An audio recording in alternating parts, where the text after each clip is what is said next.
امریکی صدر ٹرمپ کی ایران کو ایک بار پھر دھمکی، کہا کہ اگر ایران نے سبق نہ سیکھا تو ایران کا وجود باقی نہیں رہے گا، ضرورت پڑی تو مکمل فوجی کارروائی کی جائے گی۔ تازہ حملوں پر صدر ٹرمپ نے کہا کہ جنگ بندی کی مبینہ خلاف ورزی پر ایران کے خلاف کارروائی کی۔ امریکی طیاروں نے ایران کے میزائل اور ڈرون تنصیبات کو نشانہ بنایا۔ امریکی حملوں میں میزائل ذخیرہ گاہیں اور ساحلی ریڈار سائٹس کو ہدف بنی ہیں۔ امریکہ اپنے اہداف کے حصول کے لیے کارروائی جاری رکھے گا۔ یہ حملے خطے میں سیکیورٹی اور جنگ بندی پر عمل درآمد یقینی بنانے کے لیے کی ہیں۔ سینٹ کام کے مطابق کارروائیاں ایران کی جانب سے آبنائے ہرمز میں پاناما کے پرچم بردار کمرشل آئل ٹینکر پر حملے کے جواب میں کی گئیں۔ سینٹ کام کے مطابق ایران کو جنگ بندی پر عمل کا موقع دیا گیا، تاہم اس نے کھلی خلاف ورزی کی، جبکہ آبنائے ہرمز میں تجارتی جہازوں کی آمد و رفت برقرار ہے اور امریکی افواج مکمل الرٹ ہے۔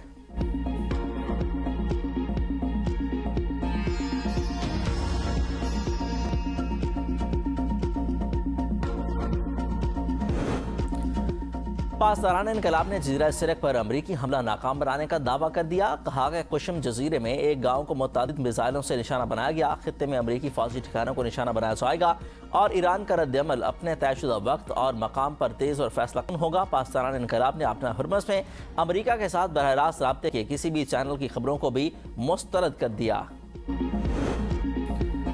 ناکام امریکی صدر نے ثابت کیا کہ وہ مذاکرات اور جنگ بندی کے اصولوں پر کاربند نہیں۔ ایرانی پارلیمنٹ کی قومی سلامتی کمیٹی کے سربراہ ابراہیم عزیزی کہتے ہیں امریکہ کی جنگ بندی کی لاپرواہی ہمیشہ کی طرح پشیمانی کا باعث ہوگی۔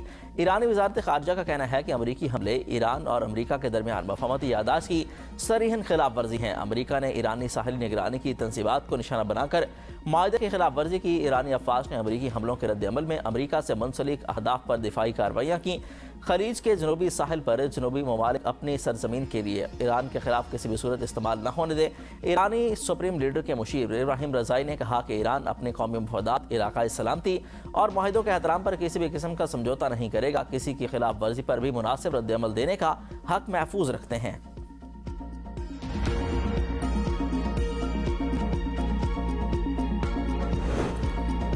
امریکی صدر ڈونلڈ ٹرمپ کا لبنانی صدر جوزف اون سے ٹیلیفونک رابطہ۔ صدر ٹرمپ نے لبنان اسرائیل فریم ورک معاہدے پر صدر جوزف اون کو مبارکباد دی۔ کہا کہ امریکہ لبنان کی خود مختاری، معیشت اور مسلح افواج کی حمایت جاری رکھے گا۔ جوزف اون نے امید ظاہر کی کہ معاہدے پر عمل درآمد یقینی بنانے میں امریکی کردار ادا کریں گے۔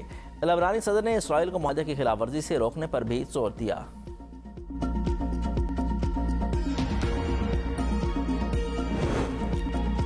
اسرائیلی وزیر اعظم بنجامن نیتن یاہو کا لبنان کے ساتھ امریکی ثالثی میں معاہدے کا خیر مقدم۔ کہا کہ لبنان کے ساتھ امریکی ثالثی میں معاہدہ تاریخی کامیابی ہے، یہ ایران اور حزب اللہ کے لیے ایک بڑا دھچکا ہے۔ نیتن یاہو کا رواں سال اسرائیل کے انتخابات کے بعد وسیع قومی حکومت بنانے کا بھی دعویٰ۔ حزب اللہ نے لبنان اسرائیل معاہدے کو مسترد کر دیا۔ سربراہ حزب اللہ نعیم قاسمی نے کہا کہ واشنگٹن فریم ورک معاہدہ توہین آمیز اور خود مختاری پر سمجھوتا ہے، فریم ورک کی جگہ ایران امریکہ معاہدے کو نافذ کیا جائے۔ نعیم قاسم نے اسرائیل کے انخلا کو حزب اللہ کے ہتھیار ڈالنے سے مشروط کی تجویز سے مسترد کر دیا۔ کہا کہ ہتھیار ڈالنے کا مطالبہ انتہائی خطرناک ہے، تمام حدیں پار کرنے کے مترادف ہے۔ لبنانی حکومت اسرائیل کے قبضے کو قانونی حیثیت دے رہی ہے۔ خدشہ ہے کہ لبنان کے مقبوضہ سے ہونے علاقے ریاست میں ضم ہو جائیں گے۔ حزب اللہ سربراہ نے لبنان میں جنگ بندی کے لیے ایران کے کردار کو سراہا۔ کہا کہ ایران امریکہ معاہدے نے لبنان کو مضبوط کارڈ فراہم کیا۔ ایران امریکہ معاہدہ لبنان کی سالمیت اور خود مختاری کی ضمانت دیتا ہے۔ ادھر اسرائیل کے لبنان پر حملے جاری۔ لبنانی سرکاری ایجنسی کے مطابق اسرائیل نے طیارے اور ڈرون کے ذریعے جنوبی لبنان میں حملے کیے۔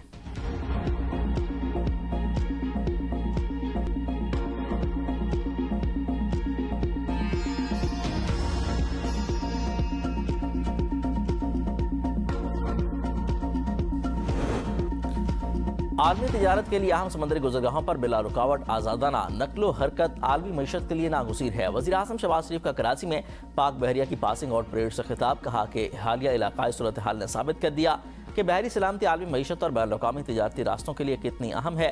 ایران اور امریکہ کے درمیان معاہدہ پاکستان کے لیے اعزاز کی بات ہے۔ آج پاکستان دنیا میں امن کے سفیر سے پہچانا جاتا ہے۔ کشمیر اور فلسطین کی غیر مسلسل حمایت جاری رہے گی۔ پاکستان کو اندرونی اور بیرونی چیلنجز کا سامنا۔ مار کے حق میں شکست کے بعد بھارت نے پراکسیز کا استعمال شروع کر دیا۔ افواج پاکستان دہشت گردی کو مکمل ناکام بنانے کے لیے پرعزم ہیں۔ مار کے حق میں نیوی کا کردار شاندار رہا۔ خطے میں بڑی تبدیلیاں آ رہی ہیں جس سے دور رس اثرات مرتب ہوں گے۔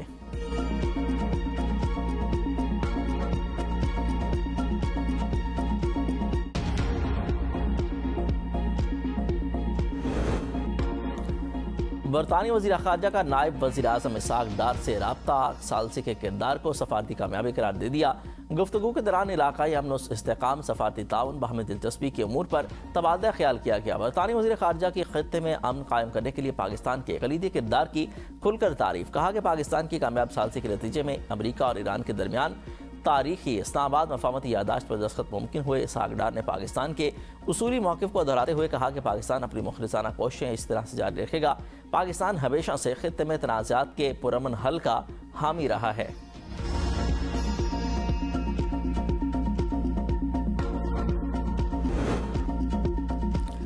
ایران اور متحدہ عرب امارات کے درمیان فضائی رابطے بحال، تہران اور دبئی کے درمیان پروازیں 1 جولائی سے دوبارہ شروع ہوں گی۔ ایرانی سول ایویشن کے مطابق اماراتی اور ایرانی سول ایویشن حکام نے پروازوں کے لیے ضروری اجازت نامے جاری کر دیے ہیں۔ ابتدائی طور پر ایرانی ایئر لائنز کی پرواز دبئی جائیں گی۔ یہ ضروری اقدامات کے بعد دیگر ایئر لائنز کی پروازیں یہ روٹ استعمال کریں گی۔ بین الاقوامی روٹ پر پروازوں کی بحالی ابھی زیر غور ہے۔ دیگر پروازوں کی بحالی متعلقہ حکومتی اتھارٹی کی منظوری سے مشروط ہوگی۔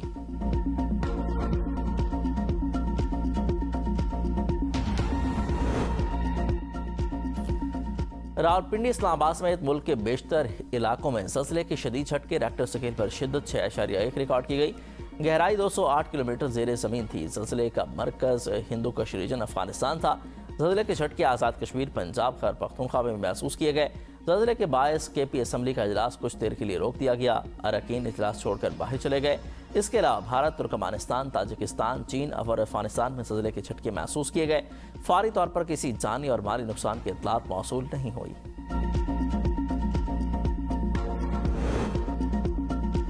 بلوچستان میں 2 روز میں 5 بار زلزلے کے جھٹکے، کوہلو اور بارکھان میں شدید جھٹکے محسوس کیے گئے۔ ریکٹر اسکیل پر شدت 5.2 ریکارڈ کی گئی۔ زلزلہ پیما مرکز کے مطابق زلزلے کا مرکز بارکھان سے 58 کلومیٹر شمال مشرق میں تھا۔ گہرائی 19 کلومیٹر ریکارڈ کی گئی۔ گزشتہ روز بلوچستان کے مختلف علاقوں میں ایک ہی دن میں 3 بار زلزلے کے جھٹکے محسوس کیے گئے۔ کنگری میں 70 مکانات جزوی طور پر متاثر، دیواریں گرنے سے بچی سمیت 3 افراد زخمی ہوئے۔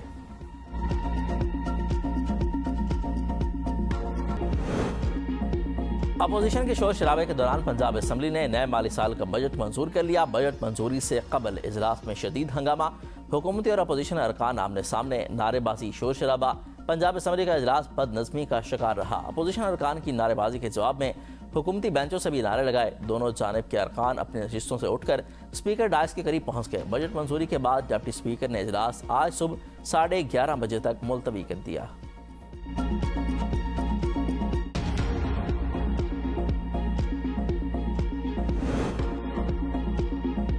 اپوزیشن والے ہر معاملے پر سیاست کرتے ہیں۔ پوری دنیا وزیر اعلیٰ پنجاب کو شاباش دے رہی ہے۔ ہم ان کی طرح ملک کو دیوالیہ کر کے نہیں گئے۔ پنجاب کی سینئر وزیر مریم اورنگزیب کا اسمبلی اجلاس سے اظہار خیال، کہا کہ محرم الحرام کے دوران سیکیورٹی کے بہترین انتظامات کیے گئے۔ 1,24,000 اہلکاروں نے فرائض سر انجام دیے۔ عاشور پر سیاست نہیں کرنی چاہیے۔ ہمیں ان کی شاباش کی ضرورت نہیں۔ حکومت قانون سازی کی پاسداری اور قوانین کی ذمہ داری کو سمجھتی ہے۔ ہم نے اپوزیشن کی طرح جاتے ہوئے کاغذ نہیں لہرایا۔ عثمان بزدار کا مشن ماحولیات اور ہمارا ویژن ماحولیات ہے۔ ہم نے بلین ٹری سونامی والی کوئی بات نہیں کی، لیکن کام کر رہے ہیں۔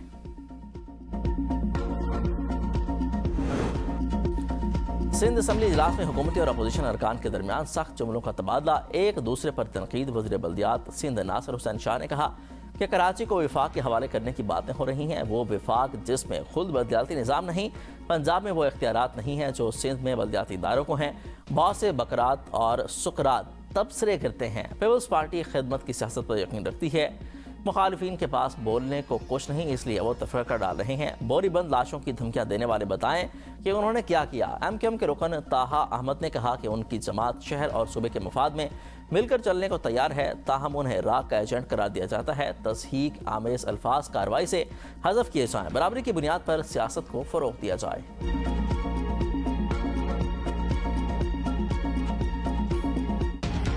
پر ڈھیر ہو گئی۔